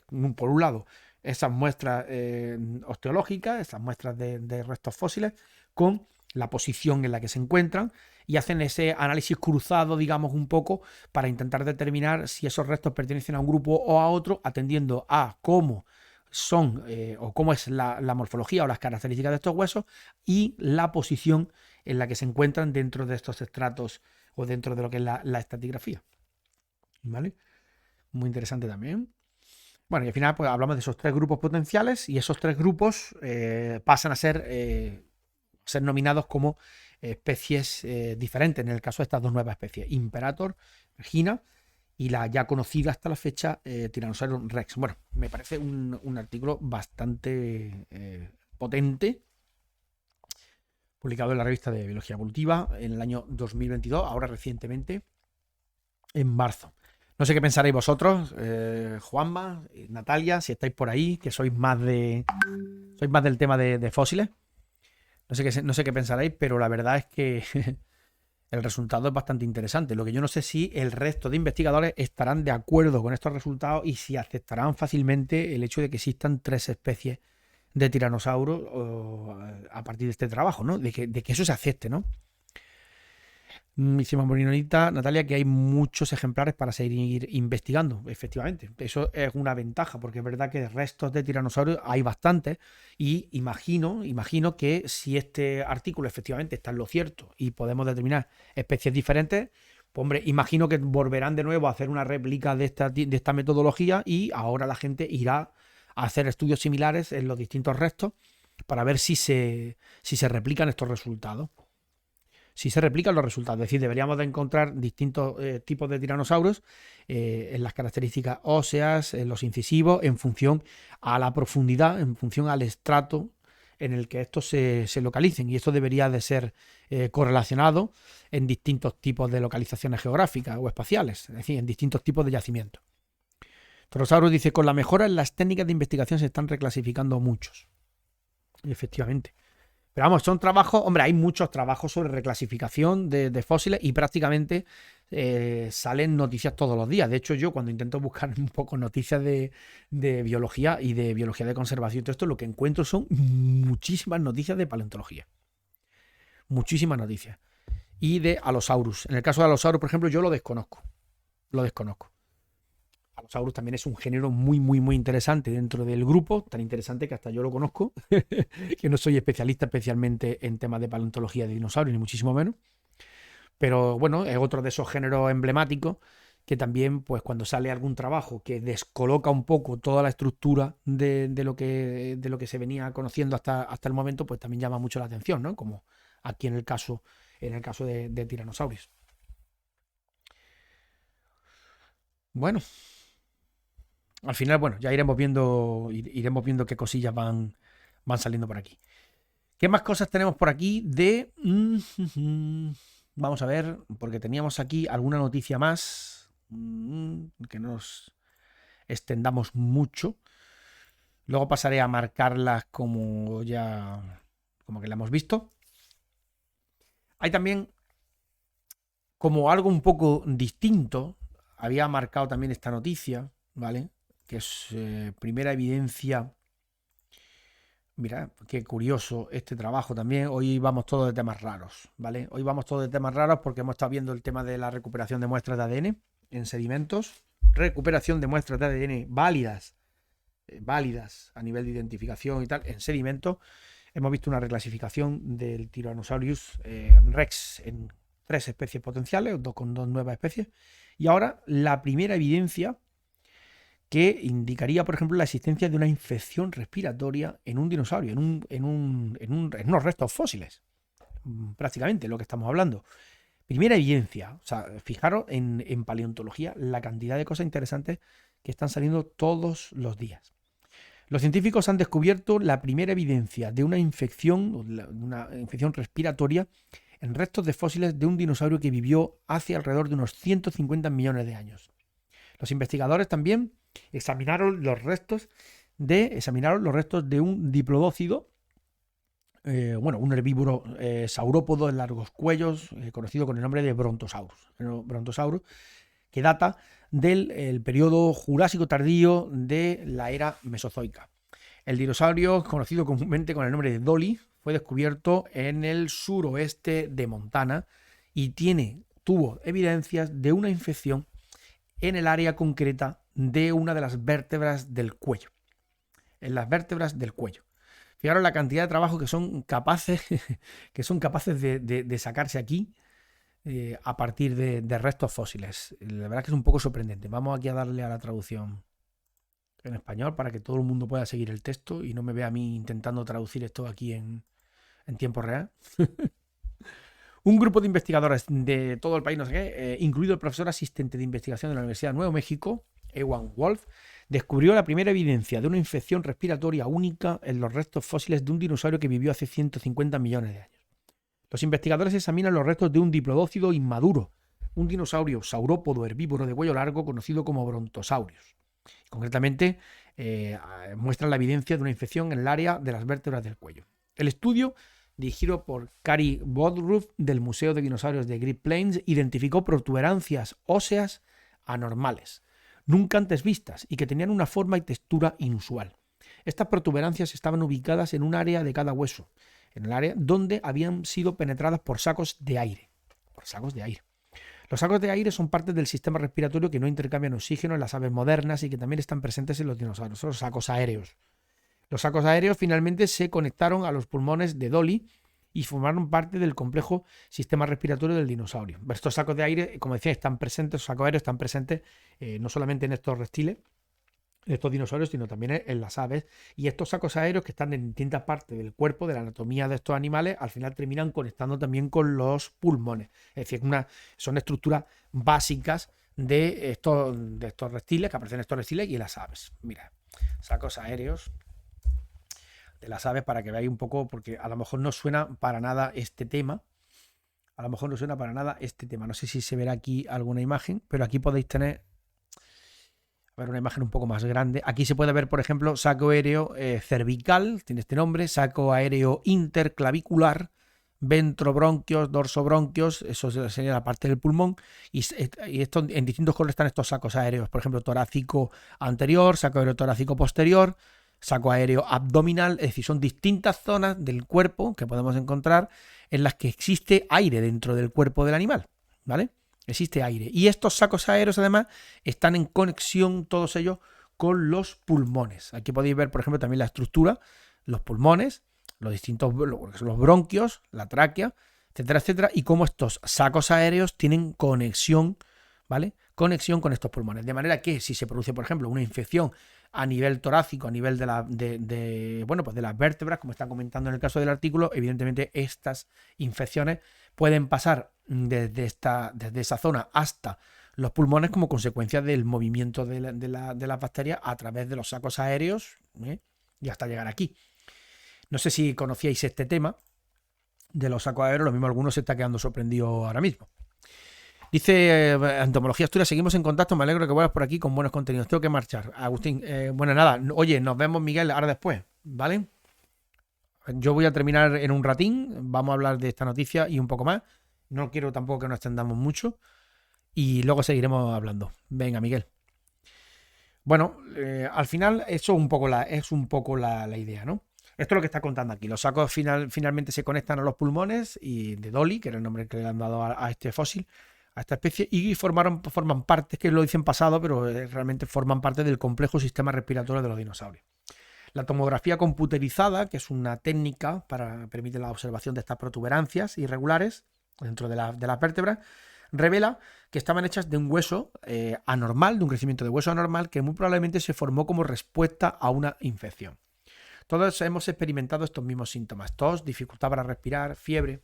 Y aquí hay un dinosaurio de 150 millones de años que probablemente se sintió tan miserable como todos nosotros cuando estamos enfermos.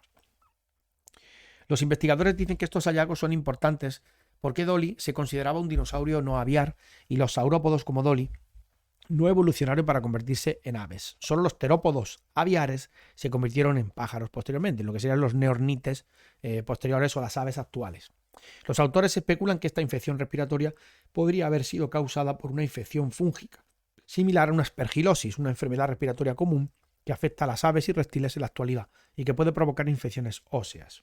La aspergilosis, desde luego, es una de las enfermedades fúngicas más importantes que afecta a las aves en concreto y también a algunos reptiles. Además de documentar la primera aparición de una infección respiratoria de este tipo en un dinosaurio, esta infección fosilizada también tiene implicaciones anatómicas importantes para el sistema respiratorio de los dinosaurios saurópodos, por la existencia de estos sacos aéreos, como está hablando, que serían típicos de aves o de estos reptiles que pudieron luego posteriormente dar a las aves modernas. Estamos hablando de saurópodos, ¿vale? No de reptiles digamos, del grupo que luego generó o que dio lugar al grupo de las aves modernas. Esta infección fósil en Dolly no solo nos ayuda a rastrear la historia evolutiva de las enfermedades relacionadas con las vías respiratorias, sino que también nos brinda una mejor comprensión de a qué tipo de enfermedades eran susceptibles los dinosaurios. Este habría sido un saurópodo visiblemente enfermo. Siempre pensamos en los dinosaurios como grandes y resistentes, pero se enferman también. Tenían enfermedades respiratorias como las que tienen las aves hoy en día, de hecho, tal vez incluso las mismas infecciones devastadoras en algunos casos. Los investigadores sugieren que si Dolly hubiera sido infectada con una infección respiratoria similar a la aspergilosis, probablemente experimentó síntomas similares a los de la gripe o la neumonía, como una pérdida de peso, tos, fiebre y dificultad para respirar. Como la aspergilosis puede ser fatal en las aves, si no se trata, una infección potencialmente similar en Dolly podría haber causado en última instancia la muerte del animal. Tenemos que seguir ampliando nuestro conocimiento de las enfermedades antiguas. Si nos fijamos lo suficiente, podemos comenzar a comprender más sobre la evolución de la inmunidad y las enfermedades infecciosas. Bueno, aquí lo interesante, además de lo que es la referencia esta a nivel periodístico que se hace aquí en el periódico sobre el tema, Gipavar, buenas noches, me alegro mucho de verte de nuevo. ¿Qué pasa, hombre? Estamos aquí hablando de enfermedades en dinosaurios, nada menos. Enfermedades infecciosas por hongos en dinosaurios, posiblemente de hongos. Como digo, lo interesante aquí ya sería incluso entrar dentro del artículo, ¿vale? Entrar dentro del artículo, que no vamos a hacer evidentemente porque no podemos tratar aquí todos los artículos científicos, y ver un poco cómo demuestran que ese crecimiento óseo extraño que tiene la vértebra, ese crecimiento anómalo, podría estar relacionado realmente con una infección bacteriana. O una infección bacteriana o una infección fúngica, digamos una enfermedad infecciosa en general. Me imagino que habrán hecho un estudio, evidentemente, como dice, por tomografía computerizada, y lo que han visto es que esas estructuras de crecimiento extraño en el hueso están correlacionadas con otras de las que observamos hoy en día en infecciones de este mismo tipo, ¿no? En animales o incluso en personas de estos tiempos, de tiempos actuales, ¿no?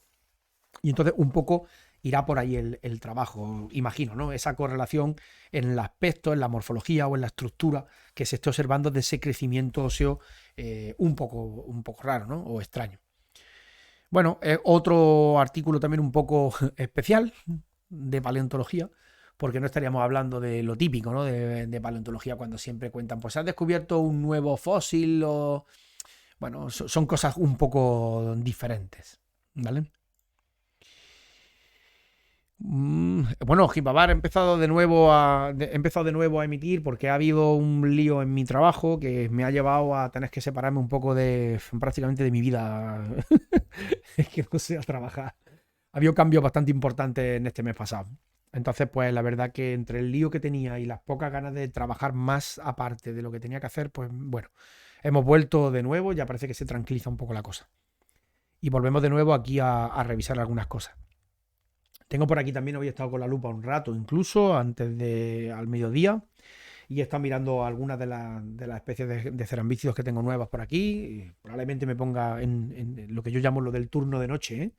Y me ponga aquí a hacer la preparación de las distintas especies de la colección científica, y me ponga aquí a hacer preparaciones durante la noche porque me voy a tener que tirar un buen rato para preparar la cantidad de especímenes que tengo para montar en la colección. Así que no veas. Pues sí, Papar, me alegro mucho de verte yo también por aquí y nada, seguiremos por aquí. Miquel Sin, muy buenas. ¿Cómo estás? Me alegro de verte también de nuevo. ¿Cómo estáis? Sí, el tema interesantísimo. Hemos tratado hoy tres temas, porque aparte lo vamos a ir terminando. No quiero alargar mucho esto. Hemos tratado tres temas bastante interesantes y se va a quedar así un poco la triada esta de artículos que hemos estado revisando hoy, con respecto a, ya te digo, muestras de ADN en sedimentos, obtención de muestras de ADN en sedimentos, identificación de especies, al menos de familias, a partir de restos de ADN en sedimentos de cuevas, incluso de homínidos también, neandertales, etcétera, etcétera. Ahora lo de la enfermedad de estos dinosaurios, de estos saurópodos, del Brontosaurus. Y también lo de la existencia de dos nuevas especies potenciales de Tyrannosaurus Rex.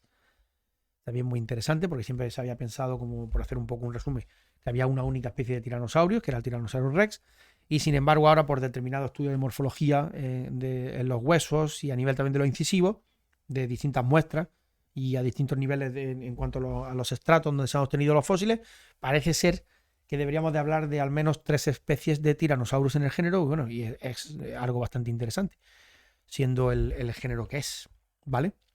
Siendo el género que es, porque ya ves. Por el otro lado, a ver qué tenemos más por aquí. Hemos visto cómo se preservan las muestras, hemos visto el tema de los tiranosaurus, hemos visto lo de las primeras evidencias de una infección respiratoria. Y por último, tenemos aquí cosas muy interesantes, pero no las podemos tratar hoy por la complejidad del tema. Fijaros, un artículo que yo quiero tratar aquí un día más despacio es este que se llama el Mesozoico terminó en la primavera, en la estación de la primavera boreal o la primavera de lo que sería el hemisferio norte. O sea, ya llegamos a un punto en donde muchas veces hablamos de cómo se produjo, por ejemplo, pues la extinción de todos los dinosaurios, de lo que sería a final del Cretácico, poniendo fin al Mesozoico con cuando chocó ese gran meteorito catastrófico en Chicxulub y todo esto, pero llegamos a un punto en donde existen artículos que ya hablan incluso de en qué momento concreto del año se produjo ese impacto del meteorito. En algunos casos hay artículos que hablan de que esto pudo ocurrir en verano, fijaros de lo que estamos hablando, en verano, y sin embargo aquí este artículo viene a demostrar un poco que el impacto del meteorito se produjo en primavera de la primavera boreal, lo que sería la primavera en el hemisferio norte, primavera en nuestro hemisferio norte.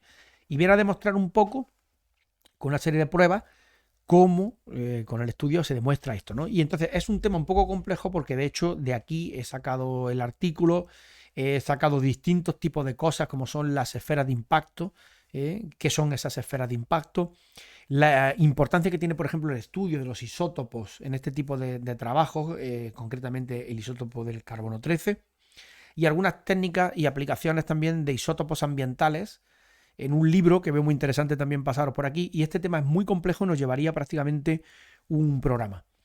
Entonces vamos a dejarlo de esto simplemente aquí, en este punto, en el tema de que sepáis que ha salido un artículo publicado recientemente y que hablaría de que el impacto se produjo en primavera, el impacto del meteorito que acabó con los dinosaurios y acabó con todo lo que sería el Mesozoico, puso fin al Mesozoico y tal. Y por último, si queréis, podemos ver una noticia un poco de aquí de España, por fin, algo nuestro, que es esta, y está también muy interesante. A ver si consigo encontrar esto. Dice, pedazos de paleodetectives, dice Natalia. La verdad que es increíble. Estoy poniendo, ya os digo, estoy intentando poner lo más interesante de todo. Oye, esto se me ha quedado aquí un poco que no avanzaba. A ver, ¿lo estáis viendo? Vamos a ver. Large New Titanosaurian. Lo tenéis, ¿no? Como dice Natalia, pedazo de paleodetectives. La verdad que es increíble, porque además todos los trabajos que he escogido hoy, todo lo que he querido hablar un poco de esto, han sido trabajos, como veis, especiales. Y lo hemos incluso resumido y he hecho varias menciones a volver otra vez a hacer un resumen de todo lo que estamos hablando. Porque son temas un poco especiales que se salen de lo que sería eso de han descubierto un nuevo dinosaurio en no sé dónde o una nueva tal. Son noticias un poco especiales, la verdad. Y además son complejas. En algunos casos requieren de pasarse al artículo científico. Hoy hemos visto uno en concreto, que ha sido el del ADN, el estudio del ADN en los sedimentos. Y alguno requeriría de echarle un vistazo al artículo científico, y aunque, como imagináis, pues no podemos hacer en profundidad este tipo de análisis porque nos llevaría muchísimo tiempo y aburriríamos aquí seguramente a mucha gente que viene un poco a ver las cosas un poco más en general, no a profundizar en artículos y además escritos en inglés, que son bastante difíciles de ir siguiendo, pero son trabajos muy, muy, muy interesantes. Aquí este en concreto, vamos a poner la traducción al español también, para facilitar aquí, como digo, siempre el seguimiento. Un gran nuevo dinosaurio, titanosaurio de los Pirineos. ¿Veis? Esto es lo típico, ¿no? Han descubierto una nueva especie, un nuevo dinosaurio, no sé dónde, el más antiguo, el más grande, el más primitivo, el más no sé qué, el que no era del terciario y ahora es del tal, lo que sea, ¿no? Del Triásico o de lo que vaya saliendo. Y esto es diferente. El esqueleto del Apatosaurus quenei es el fósil de titanosaurio más completo descubierto hasta ahora en Europa. En Europa. Los investigadores han descrito la nueva especie de dinosaurio titanosaurio, Apatosaurus quenei, a partir de restos excavados en el yacimiento de Orcau I en el sur de los Pirineos, en Cataluña. El esqueleto semiarticulado de 70,5 millones de años es el ejemplar más completo de este grupo herbívoro de dinosaurios descubierto hasta ahora en Europa. Investigadora del Instituto Catalán de Paleontología, Miquel Crusafón, el Museo Concadela, la Universidad Autónoma de Barcelona, de Zaragoza, Nova de Lisboa, han descrito la nueva especie de titanosaurio. No solamente, claro, es que lo hayan encontrado aquí, es que es una nueva especie, ¿vale? Ya le han puesto el nombre a Apatosaurus quenei. A partir de los restos excavados en el yacimiento Orcau, como he dicho, en el sur de los Pirineos. El esqueleto semiarticulado, esto es que se repite un poco, ¿no? Además, Apatosaurus es la especie de titanosaurio más grande que se encuentra en la isla Ibero-Armórica, una antigua región que hoy comprende Iberia y el sur de Francia, y representa un individuo senescente, un individuo ya viejo, envejecido, estimado en unos 17,5 metros de largo y una masa corporal de unos 14.000 kilos. El tamaño de este gigante es uno de los hechos que más sorprende a los investigadores. Los titanosaurios del Cretácico superior de Europa suelen ser de tamaño pequeño o mediano debido a su evolución en condiciones insulares. Explica Bernat Vila, paleontólogo del ICP. Durante el Cretácico superior, hace ya 83-65 millones de años, Europa era un gran archipiélago formado por decenas de islas. Las especies que evolucionaron allí tienden a ser relativamente pequeñas o incluso enanas, en comparación con sus parientes, que viven en grandes masas de tierra debido principalmente a la limitación de los recursos alimentarios en las islas.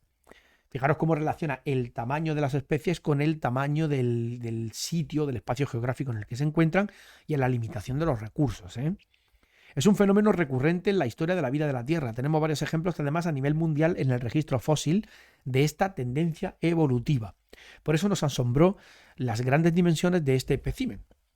El trabajo de campo realizado durante varias décadas desenterró 53 elementos esqueléticos del espécimen. Estos incluyen varios dientes, vértebras, costillas y huesos de las extremidades, escapular y pélvica, así como un fragmento semiarticulado del cuello, formado por 12 vértebras cervicales, que imaginaros el tamaño que deberían de tener. Tuvimos mucha suerte. Es raro encontrar ejemplares tan completos en los Pirineos debido a su conflictiva historia geológica. La excavación del cuello en 2014 fue un desafío técnico. Una vez preparado para la extracción, el cuello se encerró en un gran bloque de espuma de poliuretano, convirtiéndose en una de las chaquetas más grandes jamás excavadas en Europa. Habrá que ver la traducción que está haciendo del inglés. La historia de la investigación que ha llevado a la descripción de la nueva especie se remonta a 1954, ¿vale? 1954. Ostras, le he dado aquí para aumentar, para que lo veáis mejor. A ver, ¿lo estáis viendo bien? Porque es que... Sí, parece que sí se ve bien. En 1954, cuando el paleontólogo alemán Walter Kuhn recogió los primeros restos y los envió a Madrid. El yacimiento cayó en el olvido hasta 1986, cuando se empezaron a extraer algunos restos más, hasta que un gran temporal obligó a cancelar la excavación. Posteriormente, el trabajo de campo en el yacimiento volvió a caer en el olvido hasta que un paleontólogo del ICP retomó las excavaciones sistemáticas en Orcau I. La historia de este hallazgo apareció en el documental de 2017 El último gigante de Europa.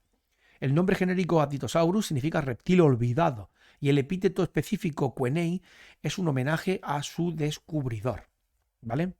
Acordaros los nombres científicos siempre con dos palabras. El nombre genérico es la primera y el epíteto específico es la segunda, que es el que da nombre a la especie. De ahí lo del nombre la palabra específico, epíteto específico. Un dinosaurio migratorio. En su artículo publicado en Nature Ecology and Evolution, los investigadores concluyen que Apatosaurus pertenece a un grupo de titanosaurios saltasaurinos de América del Sur y África, diferente al resto de titanosaurios europeos, que se caracterizan por un tamaño más pequeño.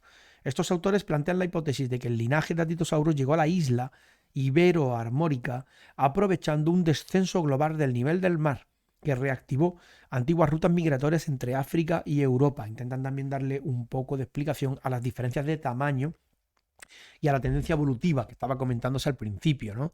De que las especies que vivían en islas tenían un menor tamaño. Dice aquí, estaba hablando mucho por aquí en el chat, dice además esos artículos implican un gran desarrollo en diferentes técnicas de estudios, dice por aquí Natalia. Mikkelsen dice, no sé, a mí si te tomas tu tiempo en una noticia para entenderla bien, no hay problema. Sí, efectivamente. Yo estoy de acuerdo con lo que dice Mikkelsen aquí en cuanto a tomarse un tiempo para hablar bien de una noticia y quizás no dar tantas, no tratar tantas noticias. Estoy totalmente de acuerdo. Por eso hoy no vamos a pasar de esta.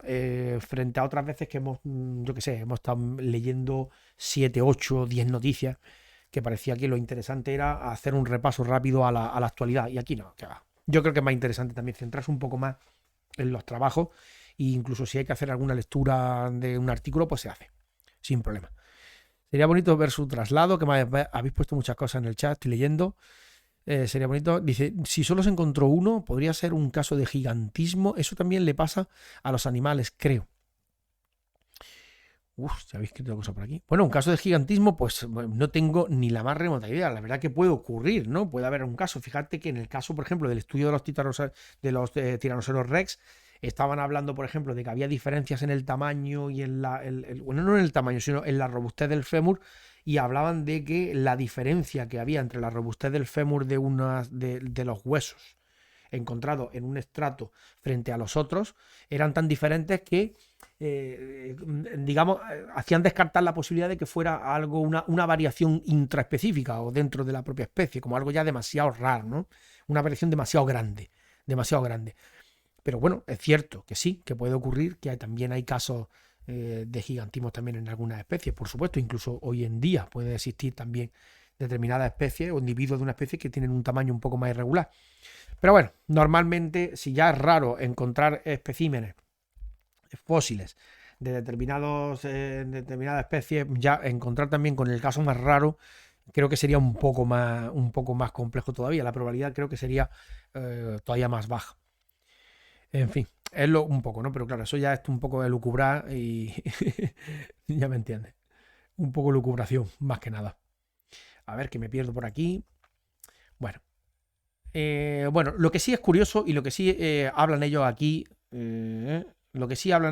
me parece interesante es lo del tema de la relación, como decimos, con esa tendencia evolutiva que estábamos mencionando en el trabajo y que estas evidencias pues, podrían apoyar precisamente esa hipótesis de la migración. Es decir, esta especie de gran tamaño no procedería de esta zona, sino que habría venido de otros lugares donde son más típicos la existencia de especies de estos grandes tamaños y no en el lugar en el que se había encontrado, que no es tan normal verlos con estos tamaños tan grandes.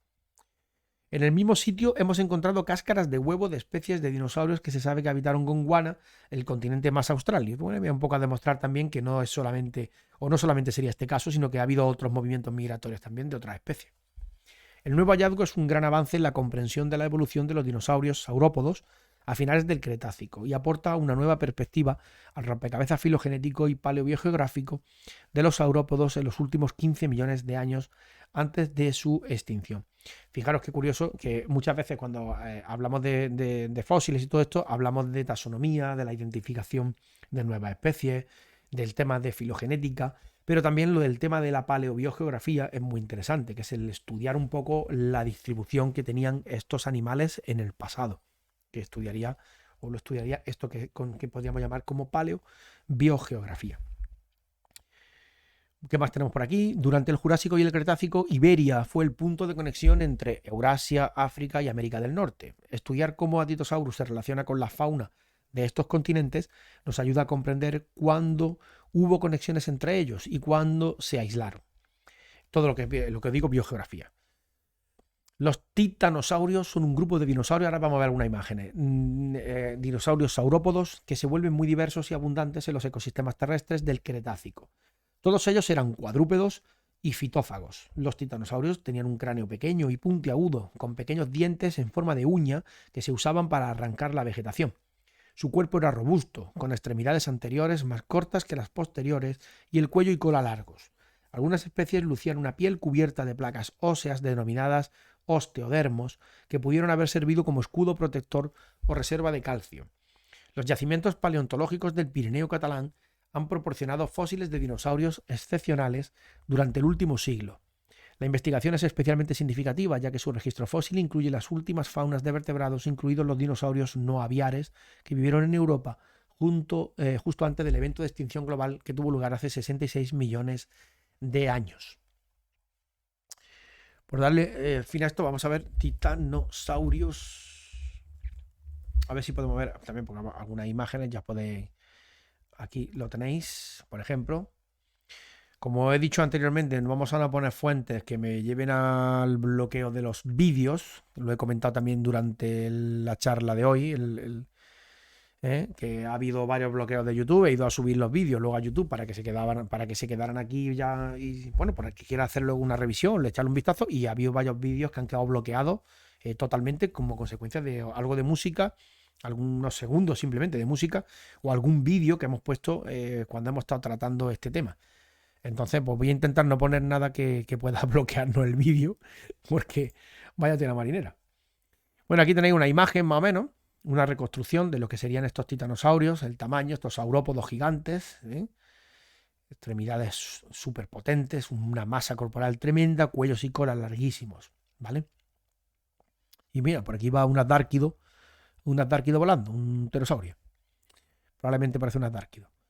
Vamos a ver, ¿qué más vemos por aquí? Por hacer una revisión, los miembros de este grupo tenían cabezas pequeñas, los titanosaurios, como hemos visto, como acontece también en otros saurópodos. Todos los saurópodos generalmente son así, tienen un cráneo bastante pequeño, pequeño entre comillas, de manera relativa con respecto al tamaño corporal general. Se han hallado diversos tipos de cráneos y muestra una gran variedad de formas. Los mejores preservados son de algunos géneros como Nemegtosaurus, Tapuiosaurus, Sarmientosaurus. El cráneo es ancho, similar al de los camarasaurios y los brachiosaurios, pero más prolongado. Las ventanas de la nariz son grandes, se conocen como macronarinas, y todos los individuos recuperados hasta la fecha tienen pequeñas crestas formadas por estos huesos nasales. Sus dientes son algo espatulados o semejantes a clavijas o lápices, y siempre muy pequeños. Sus cuellos son diversos, según las especies, algunos más cortos y otros más largos y robustos. La cola de tipo látigo no era tan larga como la de otros diplodócidos, mientras que la pelvis era más delgada que la de otros saurópodos. Bueno, aquí hay unos cuantos datos, principalmente la dieta, evidencias fósiles, por ejemplo, tenemos de coprolitos. Los coprolitos, recordad, son las heces, básicamente, heces fosilizadas, se conocen de esa manera. También fitolitos, que son biomineralizaciones de origen vegetal. Una biomineralización es la precipitación de un mineral resultante de metabolismo de un organismo vivo, es decir, de su actividad celular. Es un proceso vital. Nunca había escuchado el término de fitolito. Fragmentos vegetales silicificados, etc. Ofrecen pistas sobre la dieta de todos estos titanosaurios de final del Cretácico, permitiendo deducir que era bastante poco selectiva. Bueno, se han observado restos de cicadáceas, coníferas, etcétera, etcétera. Básicamente todos herbívoros, ¿vale? Estos dinosaurios eran herbívoros y tal. Distribución. Fueron el último gran grupo de saurópodos antes de la extinción del Cretácico, hace 66 millones de años, y se trataba del herbívoro dominante de su tiempo. Fijaros, un dominante y además con esos tamaños. Los otros saurópodos semejantes como los diplodocos y los brachiosaurios habían desaparecido ya en el Jurásico tardío. Cuidado, Esto, fijaros que también son muy conocidos el Diplodocus y el Brachiosaurio. Esos Diplodocus y Brachiosaurios habían ya desaparecido a finales del Jurásico tardío y mediados del Cretácico, mientras que los titanosaurios aparecieron en el Cretácico temprano y se desarrollaron hasta el fin del periodo, hasta que cayó el meteorito y acabó con ellos y con todos los demás. Estaban extensamente distribuidos, especialmente en los subcontinentes meridionales, en los cuales estaba entonces compuesto en lo que sería el continente Gondwana, trasladándose en algún momento al norte, lo que da cuenta géneros como el alamosaurio de Norteamérica, el nemectosaurio de Mongolia o el hipelosaurio de Europa. Aquí, sin embargo, no se ha hablado todavía del descubierto aquí en los Pirineos. Pero bueno, ahí tenéis una idea, por lo menos con la imagen, de cómo sería este descubierto aquí en los Pirineos. Y está muy bien. Y con esto terminamos lo que es el tema de las noticias de hoy. Terminamos el programa. Hemos echado aquí prácticamente 2 horillas, desde las 8 hasta las 10 menos 20. Y yo creo que ya está bien. Si queréis, ya lo dedicamos a lo que sería un poquito de charla y todo el tema. Geoloxa dice, ¿el tamaño del cerebro no va en función del tamaño del cuerpo? Bueno, si el tamaño del cerebro fuera en función del tamaño del cuerpo, madre mía, no de manera proporcional, no sé cómo mencionártelo, no sé cómo decirlo. Depende, pues no, yo creo que no, pero la verdad que podríamos buscar información concreta sobre ese tema.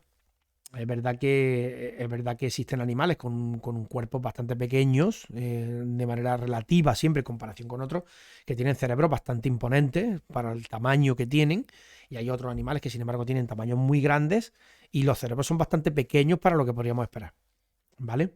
Bastante pequeños para lo que se podría esperar, hablando del tamaño. Juanma está diciendo por ahí, depende de la especie, efectivamente, ¿vale? No solamente el tamaño. Los saurópodos en general tenían cerebros más bien pequeñitos, dice Torosaurus, Juanma. Y efectivamente, en comparación, por ejemplo, con el tamaño del cuerpo y hablando de lo que dice Geoloxa, pues ahí hay precisamente una de las excepciones, ¿no? Del tamaño del cerebro no va mucho con el tamaño del cuerpo, en comparación también con otras especies. Miquel Sin dice: es una pena lo de limitar los vídeos. Recuerdo que me gustó mucho uno del paleoartista que compartiste hace tiempo. Es una pena que se limiten los vídeos, es una pena que no se puedan, pues que no se puedan compartir vídeos o que no podamos hablar de ciertas cosas compartiendo material de vídeos, porque al final pues resulta que esto de hoy, de 2 horas, pues se pierde en el tiempo, pues porque te lo bloquea. Te lo bloquea. Y muchas veces te lo bloquea, que es lo que más rabia da, es que te lo bloquea por 10 segundos o por 20 o por 2 minutos de las 2 horas que hemos estado hablando. Simplemente pues porque imaginaros que yo pongo aquí esta imagen ahora y no va a ocurrir porque es una imagen de Wikipedia que no tiene derechos de autor y se puede publicar y todo el lío. Pero imaginaros que yo ahora mismo el rato que tengo puesta aquí esta imagen, pues por lo que sea, pues ahora resulta que salta el aviso este de derechos de autor de YouTube y te dice que durante los minutos tal al minuto tal, esos 4 minutos que hemos estado aquí, pues el vídeo queda bloqueado por una reclamación de derechos. Claro, te bloquea 2 horas. Eso implica inmediatamente el hacer lo siguiente: o coges el vídeo y eliminas directamente los minutos que te estás diciendo con una edición de vídeo, lo cortas, con lo consiguiente que tienes que descargarte el vídeo, meterlo en el programa de edición de vídeo, hacer el recorte, que va a quedar fatal. Y encima luego de nuevo volver otra vez a grabarlo, a pasarlo de nuevo a MP4 y luego después volver a subirlo de nuevo a YouTube. Es decir, un trabajo de un par de horas para eliminar 2 minutos de vídeo. Para eliminar 2 minutos de vídeo. Pues al final, ¿qué es lo que ocurre? Pues que evidentemente yo no estoy aquí para estar haciendo ediciones de vídeo. Estoy aquí para compartir noticias de ciencia y para hablar con vosotros y estar un rato charlando sobre temas de ciencia, no para hacer edición de vídeo. Dice Miquel Sin: bueno, habrá que aclarar que grande o pequeño es en proporción con su propio cuerpo. Es posible que un cerebro considerado pequeño de un animal muy grande resulte ser más grande que el nuestro en tamaño neto. Efectivamente, claro, por supuesto. Por supuesto. A lo que nosotros decimos aquí, que este saurópodo tiene un cerebro de tamaño pequeño en comparación a su tamaño corporal o a su masa corporal, no significa que sea ese cerebro pequeño con respecto al nuestro, más pequeño que el nuestro, evidentemente, o que cualquier otro animal. Es relativo, todo esto es relativo. Ya os digo, hay animales de un tamaño imponente con cerebros bastante grandes, pero también al revés, animales de una gran masa corporal con tamaño de cerebro muy pequeños. Muy pequeños. Y también ocurre el caso contrario. Animales que, por ejemplo, como un pulpo, que tienen un desarrollo o un cerebro bastante importante para el tamaño que podría tener ese animal, ¿vale? De manera relativa al resto del cuerpo, a lo que sería la masa corporal o el tamaño que tiene. Existen esos dos casos. Bueno, chicos, pues si no se os ocurre alguna cosa más, creo que Miguel del canal de entomología ahora va a empezar con el tema de su programa, también de entomología, haciendo el repaso que está haciendo a los distintos grupos de artrópodos. Y yo me voy a pasar un rato a echarle un vistacillo con lo que vais cortando para que me dé tiempo a prepararme un poco algo de cena y a verle también a él. Ahora que tengo un poco más de tiempo puedo volver de nuevo a los programas. Juanma, gracias por estar por aquí. Miquel Sin, Geolosa, gracias también a Miguel, que ha estado aquí un buen rato. Natalia, como siempre, apoyando ahí desde el primer momento el canal, cuando va bien y cuando va mal. Jipabar también, me alegro mucho de verte por aquí también. Y nada, gracias a todo el mundo.